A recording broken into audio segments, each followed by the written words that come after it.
ಪರಪ್ಪನ ಅಗ್ರಹಾರ ಜೈಲಿನಿಂದ ದರ್ಶನ್ ಅವರನ್ನು ಬಳ್ಳಾರಿ ಜೈಲಿಗೆ ಶಿಫ್ಟ್ ಮಾಡ್ತಾ ಇದ್ದಾರೆ ಇವತ್ತು. ಹಾಗಾಗಿ ಇನ್ನೇನು ಕೆಲವೇ ಹೊತ್ತಲ್ಲಿ ಬಳ್ಳಾರಿ ಜೈಲಿಗೆ ದರ್ಶನ್ ಬರ್ತಾರೆ. ಅನಂತಪುರ ದಾಟಿ ಮುಂದೆ ಸಾಗ್ತಾ ಇದೆ ದರ್ಶನ್ ಇರತಕ್ಕಂಥ ಪೊಲೀಸ್ ವಾಹನ. ಈಗಾಗಲೇ ಬೆಂಗಳೂರಿಂದ ಹೊರಟು ದೇವನಹಳ್ಳಿ, ಚಿಕ್ಕಬಳ್ಳಾಪುರ, ಬಾಗೇಪಲ್ಲಿ ಮಾರ್ಗದಲ್ಲಿ ಹೋಗಿ ಆನಾದ ನಂತರ ಪೆನುಕೊಂಡ ಮಾರ್ಗವಾಗಿ ದರ್ಶನ್ ಅವರು ಅನಂತಪುರ, ಅಲ್ಲಿ ಅಂದರೆ ಹೆಚ್ಚು ಕಡಿಮೆ ಆಂಧ್ರದಲ್ಲೇ ಜಾಸ್ತಿ ಟ್ರಾವೆಲ್ ಮಾಡ್ತಕ್ಕಂಥದ್ದು. ಅನಂತಪುರದಿಂದ ಲೆಫ್ಟ್ ಡೈವರ್ಟ್ ಆಗಿ ಬಳ್ಳಾರಿ ಕಡೆಗೆ ಅವ್ರು ಹೋಗ್ತಾರೆ. ಅನಂತಪುರ ಈಗಾಗಲೇ ದಾಟಿದ್ದಾರೆ ಅಂತಕ್ಕಂಥ ಮಾಹಿತಿ ಕೂಡ ಲಭ್ಯವಾಗ್ತಾ ಇದೆ. ಕರ್ನಾಟಕದಲ್ಲೇ ಹೋಗ್ಬೋದಾಗಿತ್ತು ಚಿತ್ರದುರ್ಗ ಮಾರ್ಗವಾಗಿ, ಬಟ್ ಏನು ಬೇಕಾದರೂ ಆಗ್ಬೋದು, ದರ್ಶನ್ ಅಭಿಮಾನಿಗಳ ಸಂಖ್ಯೆ ಜಾಸ್ತಿ, ಅದಕ್ಕೋಸ್ಕರ ಅವರು ಆಂಧ್ರ ಮುಖಾಂತರ ಕರ್ಕೊಂಡು ಹೋಗ್ತಾ ಇದ್ದಾರೆ. 5 ಪೊಲೀಸ್ ವಾಹನಗಳ ಬೆಂಗಾವಲಿನಲ್ಲಿ ದರ್ಶನ್ ಅವರನ್ನ ಕರ್ಕೊಂಡು ಹೋಗ್ತಾ ಇದ್ದಾರೆ ಅಂತ ಮಾಹಿತಿ.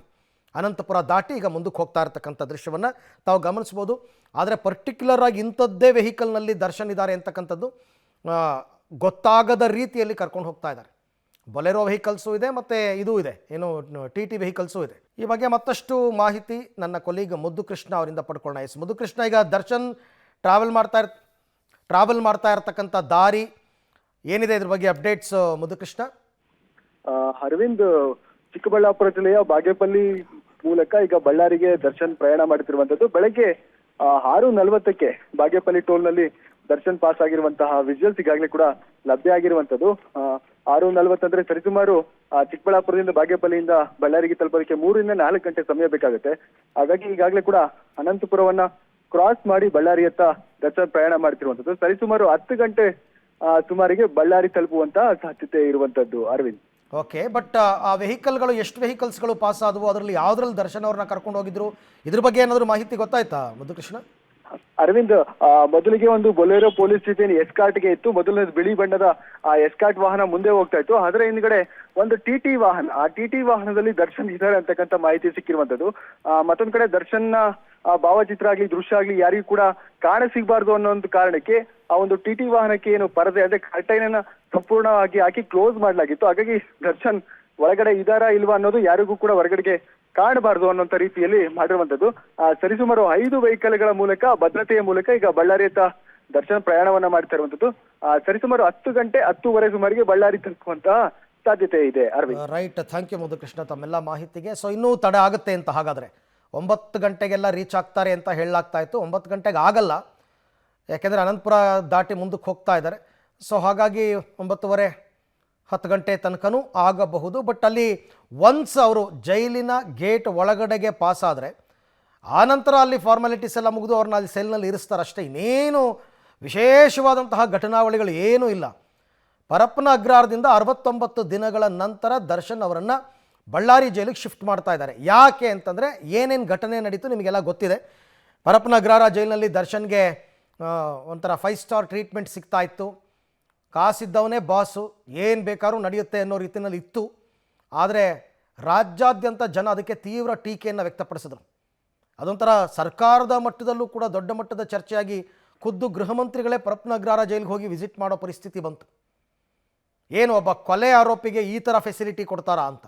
ಹಾಗಾಗಿ ಇನ್ನು ಇಲ್ಲೇ ಇರಿಸಿದರೆ ಇದು ಮುಂದುವರಿಯುತ್ತೆ ಅನ್ನೋ ಕಾರಣಕ್ಕೋಸ್ಕರ ಕೋರ್ಟ್ನ ಮೊರೆ ಹೋಗಿ 13 ಜನ ಆರೋಪಿಗಳೇನಿದ್ರು ಪರಪ್ಪನ ಅಗ್ರಹಾರದಲ್ಲಿ ಎಲ್ಲರನ್ನೂ ಕೂಡ ಬೇರೆ ಬೇರೆ ಕಡೆಗೆ ಶಿಫ್ಟ್ ಮಾಡ್ತಾ ಇದ್ದಾರೆ. ಒಂಥರ ಎಲ್ಲ ಚಿತ್ರಾನ್ನ ಆಗೋಯ್ತು. ಇವಾಗ ಒಬ್ಬೊಬ್ಬರು ನನ್ನ ದಿಕ್ಕಾಪಾಲಾಗ್ಬಿಟ್ರು. ಅದರಲ್ಲಿ ದರ್ಶನ್ ಅವ್ರನ್ನ ಇರಿಸೋದಕ್ಕೆ ಬಳ್ಳಾರಿನ ಸೆಲೆಕ್ಟ್ ಮಾಡ್ಕೊಂಡಿದ್ರು. ಆರಂಭದಲ್ಲಿ ಹಿಂಡಲಗ ಅಂತಂದರು, ಬೆಳಗಾವಿನಲ್ಲಿ ಹಿಂಡಲಗ ಬೇಡ ಅನ್ನೋ ಕಾರಣಕ್ಕೋಸ್ಕರ ಬಳ್ಳಾರಿಗೆ ಇವಾಗ ಸೆಲೆಕ್ಟ್ ಮಾಡಿ ಬಳ್ಳಾರಿ ಕರ್ಕೊಂಡು ಬಂದು ಬಿಡ್ತಾ ಇದ್ದಾರೆ. ಇಷ್ಟೇ ವಿಚಾರ. ಅವ್ರಿಗೇನು ಜಾಮೀನು ಸಿಕ್ಕಿಲ್ಲ, ಜಾಮೀನು ಮೇಲೆ ಬಿಡುಗಡೆ ಆಗಿಲ್ಲ. ಹಾಗೆ ನೋಡೋಕೆ ಹೋದರೆ ನಿನ್ನೆನೇ ಅವ್ರದ್ದು ನ್ಯಾಯಾಂಗ ಬಂಧನದ ಅವಧಿ ಮತ್ತಷ್ಟು ವಿಸ್ತರಣೆ ಆಗಿದೆ, ಸೆಪ್ಟೆಂಬರ್ 9ನೇ ತಾರೀಕು ತನಕ. ಹಾಗಾಗಿ ಸದ್ಯಕ್ಕಂತೂ ಜೈಲು ವಾಸನೆ. ಅದರಲ್ಲೂ ದರ್ಶನ್ ಇನ್ನೂ ಬೇಲ್ಗೆ ಕೂಡ ಅಪ್ಲೈ ಮಾಡ್ಕೊಂಡಿಲ್ಲ.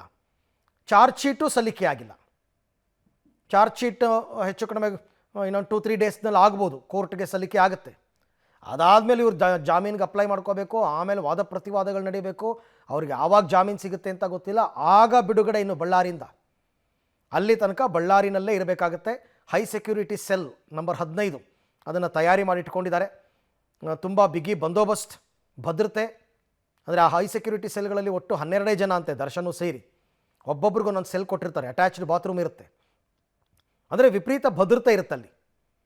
ಯಾರನ್ನೂ ಭೇಟಿ ಮಾಡೋ ಹಾಗಿಲ್ಲ, ಮಾತಾಡೋ ಹಾಗಿಲ್ಲ. ಇಲ್ಲಿ ಪರಪ್ಪನ ಅಗ್ರಹಾರದಲ್ಲಿ ಒಂದು ಟೀಪಾಯಿ ಹಾಕ್ಕೊಂಡು ಚೇರ್ ಹಾಕ್ಕೊಂಡು ಕೂತಿದ್ರಲ್ಲ, ಅದೆಲ್ಲ ಇಲ್ಲವೇ ಇಲ್ಲ. ಆ ಯಾವ ಫೆಸಿಲಿಟಿಯನ್ನು ಕೊಡಲ್ಲ. ಹಾಗಾಗಿ ಆ ರೀತಿ ತಯಾರಿಯನ್ನು ಬಳ್ಳಾರಿನಲ್ಲಿ ಅಲ್ಲಿನ ಕಾರಾಗೃಹ ಸಿಬ್ಬಂದಿಗಳು ಮಾಡಿಕೊಂಡಿದ್ದಾರೆ. ನಿನ್ನೆ ಒಂದು ಮೀಟಿಂಗ್ ಕೂಡ ಮಾಡಿ ಯಾವ ಥರ ಏನು ಎತ್ತ ಎಲ್ಲ ಡೀಟೇಲ್ ಮಾಡ್ಕೊಂಡಿದ್ದಾರೆ. ಇನ್ನು ಮುಂದಕ್ಕೆ ಜಾಮೀನು ಸಿಗೋ ತನಕ ಹೆಚ್ಚು ಕಡಿಮೆ ದರ್ಶನ್ ಬಳ್ಳಾರಿ ಜೈಲಿನಲ್ಲೇ ಇರಬೇಕಾಗುತ್ತೆ. ಅದು ಒಬ್ಬ ಸಾಮಾನ್ಯ ಕೈದಿಯಂತೆ ಯಾವ ಫೆಸಿಲಿಟಿಯನ್ನೂ ಕೂಡ ಕಲ್ಪಿಸ್ಕೊಡಲ್ಲ. ಒಬ್ಬ ಸಾಮಾನ್ಯ ಕೈದಿಯನ್ನು ಹೆಂಗಿಡ್ತಾರೆ ಅದೇ ರೀತಿಯಲ್ಲೇ ಇಡಬೇಕಾಗುತ್ತೆ ದರ್ಶನ್ನ. ಅದಕ್ಕೋಸ್ಕರನೇ ಅಲ್ಲಿ ಕರ್ಕೊಂಡು ಬರ್ತಾ ಇರೋದು. ಆಮೇಲೆ ಅದೊಂದು ದೊಡ್ಡ ಚಾಲೆಂಜ್ ಕೂಡ ಹೌದು. ಸಿಬ್ಬಂದಿಗಳು ಯಾವಾಗಲೂ ಕೂಡ ಅಯ್ಯೋ ಪಾಪ ಹೋಗಲಿ ಅಂತಂದ್ಬಿಟ್ಟು ಏನೋ ಒಂದು ಸ್ವಲ್ಪ ಫೆಸಿಲಿಟಿ ಮಾಡಿಕೊಡೋದು ಹೀಗೆಲ್ಲ ಆಗುತ್ತೆ, ಆಗಬಾರ್ದು ಅನ್ನೋ ಕಾರಣಕ್ಕೋಸ್ಕರ ಇಷ್ಟು. ಇಲ್ಲಾಂದರೆ ರಾಜ್ಯದ ಜನ ಪ್ರಶ್ನೆ ಮಾಡ್ತಾರೆ, ಅನುಮಾನದಿಂದ ನೋಡ್ತಾರೆ ಅಂತ.